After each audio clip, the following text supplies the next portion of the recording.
Welcome back to another episode of Totally Unbiased. You know what it is. We're here every week. We got you 5 episodes per week. We're going to keep it going, as always, with the usual partners of mine, Andrew and Aiden. How we doing? What's going on? All right, Andrew. So give them some information how to find us. As usual, guys, on TikTok and Instagram, you can follow us at Totally Unbiased, on Twitter at YT_unbiased, and right here on YouTube where you're watching this video, hit subscribe, hit that bell icon to get notifications, and make sure you like this video to stay updated. All right, we have all of our socials below, as you guys can see. If you need to find us on social media, that's how you'll do it. But let's jump into... Nope, that's not the right one. Totally Overreacting, because we already know who wins, who loses. So, Totally Overreacting. We had a great weekend of football this weekend. We're all going to talk about a few games, so let's get it rolling. Thursday Night Football, we had the Bengals take on the Jaguars. The Bengals won by a score of 24-21. This was the battle of the first-round picks. Trevor Lawrence and Joe Burrow, they looked really, really good, both of them. The Jaguars kind of got Burrow in space, but they folded really in the second half. James Robinson was efficient once again. It kind of begs the question why they always go away from him. Joe Burrow was flawless in this game. What do you think, guys? Yeah, honestly, I really am starting to think that the Bengals are a competitor this year. Like, they went down 14-0 in the first quarter, and I assumed they were going to lose, as did many other people. And the Bengals, that offense just got going. Jamar Chase wasn't the pinnacle like he always is. They kind of spread the ball around a little more. CJ Ozuma looked terrific. I think that offense is just really garnering this great chemistry between each other. And they're gaining some momentum heading into a pretty tough part of their schedule. So I'm excited to see how they do. Yeah, I definitely think that we're going to see some great football out of them in the next coming weeks. The Bengals didn't really play so well in the first half of that game, but in the second half, they definitely came back to play. And the Jaguars, they look great starting the game, but then into the second half, they really kind of just slowed down, and the Bengals ended up taking it from them.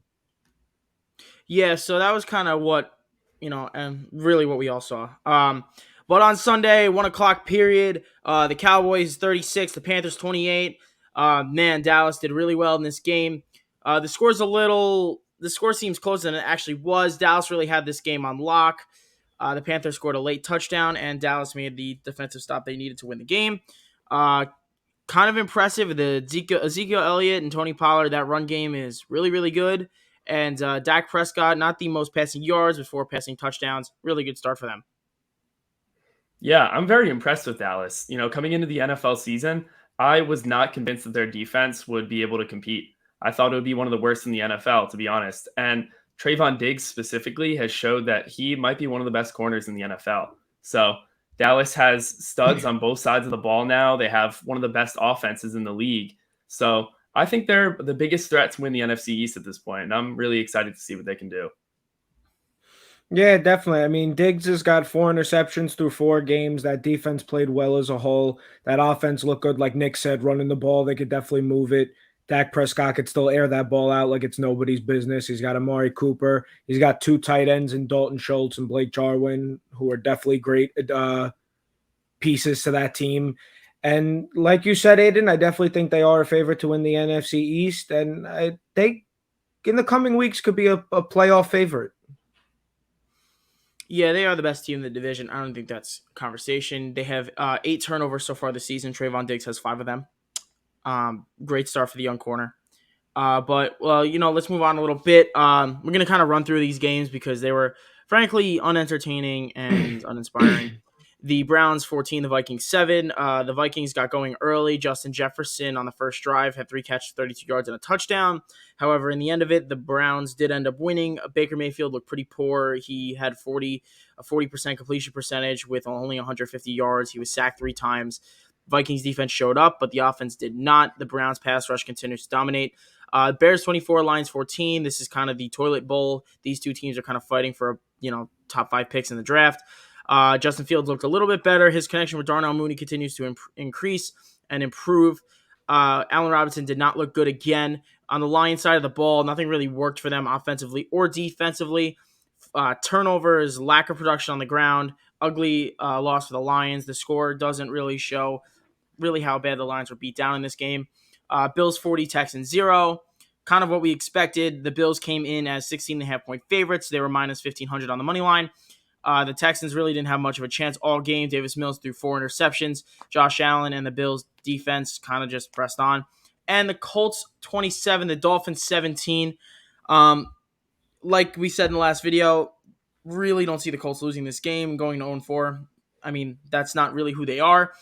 Unfortunately, they did put themselves in an 0-3 hole. Now they're 1-3. Good for them. The Dolphins, unfortunately, without Tua, it doesn't look like that offense will be able to sustain with Jacoby Brissett. Kind of unfortunate. But but Andrew's gonna switch up, give you some of the more of the games in the afternoon. Yeah, so first one we're going to start off with is the Chiefs versus the Eagles. Eagles won this my bad. The Chiefs won this game 42-30, and the Chiefs kind of look like they're back in action. I mean, Tyreek Hill with the hat trick, 3 touchdowns, 180 something yards. Patrick Mahomes looked good. That Chiefs defense though really just can't stop anybody. I mean, even the Eagles put up 30 points against them. What do you guys think about this one? Yeah, I really don't have that many positive things to say about the Chiefs at this point. And it's because we set the bar for them a lot higher in the beginning of the season. And their their defense really just hasn't pulled through yet. They let Philly score 30 on them. The Eagles offense isn't anything special. So, Philly did just enough to keep it competitive the whole time. Chiefs end up winning the game. I really don't have anything great to say about either team. Yeah, Chiefs look pretty poor. That's really it. The Chiefs, this game should not have been close. It really shouldn't have. And it wasn't really that close in the end. The Chiefs did put their foot on the gas. Jalen garbage time hurts. Again, scores points when it doesn't matter. But Eagles, 2 weeks in a row, that defense looks pretty bad. Yeah, and then the next game we got a game we were all excited to see. Giants versus the Saints, and in overtime, the Giants come out with a win 27-21. Daniel Jones has played some amazing football at the beginning of the year. His only interception this year was that basically garbage Hail Mary at the end of the half. He hasn't had a turnover. And Saquon Barkley looked amazing. Kadarius Toney and Kenny Golladay were able to get the ball moving down the field with Daniel Jones. As a whole, this team looked very good. And I'm excited to see what these next few weeks bring, because the way they played, it looks like they might be able to snag another win or two somehow these next couple weeks. Yeah, the Giants had a pretty slow start to the game. Besides the John Ross deep ball for the touchdown, they really didn't have much going on offense until the fourth quarter, when Daniel Jones just decided to step into a different mode, something we really haven't seen from him before. But I was really impressed with the Giants. They made Alvin Kamara a non-factor in the passing game. They forced the Saints to just keep it on the ground for a good majority of the game. And because of that, they were able to eventually come back. So I'm not impressed with Joe Judge. I think that he just lacks aggression. There were 3 different fourth down opportunities where they could have ended up scoring touchdowns later in the drive, where they were, I think, in the red zone for 2 of them. And they never really go for fourth downs, and with Judge as head coach. So he definitely needs to step up the aggression. But besides that, I was impressed with this team. Yeah, Giants are pretty good. Daniel Jones picked apart a good Saints defense. Saints are a bit concerning. Watching the game, you really realize how many training wheels, or how much Sean Payton has the leash on Jameis. Doesn't really let him do anything. Giants aren't back in this thing yet. They beat Dallas next week. Then we'll have a different conversation. It's not letting me give Andrew the big screen. There we go. Next game we got for you guys is Washington versus the Falcons. And with Heineke under center, this offense does look good. McLaurin had a good game. But for the Falcons, I mean, this is a team that struggled to put up 20 points against the Giants, and they put up 30 against Washington, and everyone calls this such a great defense. It's really not. I mean, the Washington football team does not have a good defense. This is the first time the Falcons actually looked like a good football team on offense. Cordell Patterson had a great game. And for Washington, every game that they want to win looks like it has to be a shootout, because they can't really stop anybody when it comes to points. Yeah, I think all of the hype surrounding Heineke was a little too soon. I think that he showed through the first few games, like you said, that if they want to win, it's going to be close every single time. So, Washington, It was a good win, though. The Falcons aren't that good a team, and the Falcons' offense looks pretty good. They were finally getting the ball going in the air, and like you said, Cordero Patterson looked great. So, two pretty bad teams scrapping it out. Washington barely gets the win. We'll see how these teams end up being. We'll see the spot that they're in 4 weeks from now. Yeah, Washington's defense is pretty bad. Like I pointed out at the beginning of the year, if you didn't see it, go watch our TikTok. We posted a video of how Washington's defense is actually pretty bad against good teams, and it looks like they're pretty bad against bad teams too. So Washington's defense definitely overrated. Yeah, definitely. Another overtime game that we had yesterday. The Jets versus the Titans. The Jets and Zach Wilson squeezed out their first win in overtime, 27-24. What do you guys got for this game?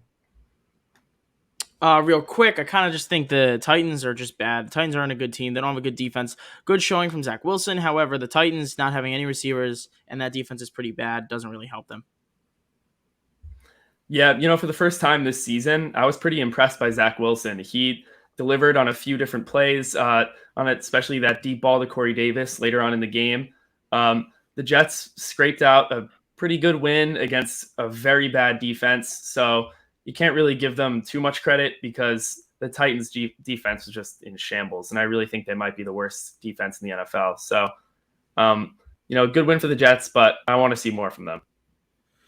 Definitely would give it to the Jets because they obviously squashed out the win on over a Titans defense that is pretty bad. But you also got to give a little bit of slack to the Titans. I'm not going to say that they deserve to win this game, but they also were without their number 1 and number 2 receiver. So if those guys were on the field, this game might have played out differently. But I'm very happy for the Jets. I think Zach Wilson's a great quarterback for them. And we'll see how they both look down the stretch. And then for the next game, we have the Cardinals versus the Rams.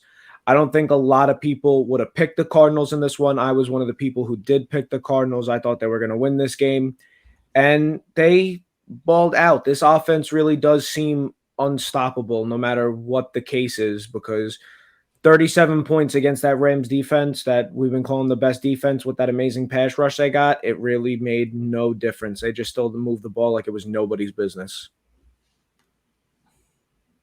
Yeah, I expected a little more out of this Rams offense. I thought, it was going to be a very close game, more in like the 35-31 kind of range. But Cardinals defense did a good job of suppressing that deep ball. Stafford was struggling to connect with Cooper Kupp for most of the game. So I was very impressed with the Cardinals defense, and that Cardinals offense just shows time and time again that they're one of the best in the league. So I'm very impressed with the Cardinals, and I think the Rams will get it together too. It was a very good, entertaining game all around. Yep, Cardinals 4-0. They look good. Pass rush looks good. Secondary showed up. And not the best game for Matthew Stafford. Really wasn't. Yeah, so the next game we have was the Seahawks versus the 49ers. It was pretty close. Neither team was really that impressive. What do you guys think of this game? Yeah, so 49ers, Seahawks, DK, this game could have been a little more. This game wasn't really that close. Niners were up early. Seahawks couldn't do anything. And then Garoppolo goes down. Seahawks put their foot in the gas and it was over. Nothing against Trey Lance, but Seattle was kind of, they weren't ready for Trey Lance to take over quarterback with the 49ers. DK Metcalf was the highlight of the Seahawks offense besides Russell Wilson. They also missed on a deep ball that DK unfortunately could not bring in. That would have been another big play, and this game would have been completely out of reach a lot earlier. Yeah, the Seahawks offense, I think of it as very inconsistent because guys ball out one week and flop the next between Tyler Lockett, Chris Carson, and DK Metcalf. They were able to squeeze out a win, and I'm mostly going to attribute that to the fact that Trey Lance ended up coming in for the injured Jimmy Garoppolo. But yeah, that's really it. I mean, the Seahawks squeezed out a win. I don't think it would have went that way if Garoppolo stayed healthy, but they did. That's really it. So yeah, for the next few games, we had the Ravens versus the Broncos. Teddy Bridgewater got hurt pretty early on in the game. They had to throw Drew Lock in there. It was never really close to begin with. The Ravens end up winning 23-7. The next game we had was the Packers playing against the Steelers. Packers offense continues to show that they're one of the most fluent in the league. Devontae Adams is very hard to stop, but the star of this game was Randall Cobb with 2 touchdowns. It seems like him and Rodgers have that chemistry that they had a few years ago. And The last game was the Buccaneers playing the Patriots. Tom Brady looked pretty unimpressive in his return to New England. It was a very boring game all around. Buccaneers eked out the win against an opponent that they should have demolished.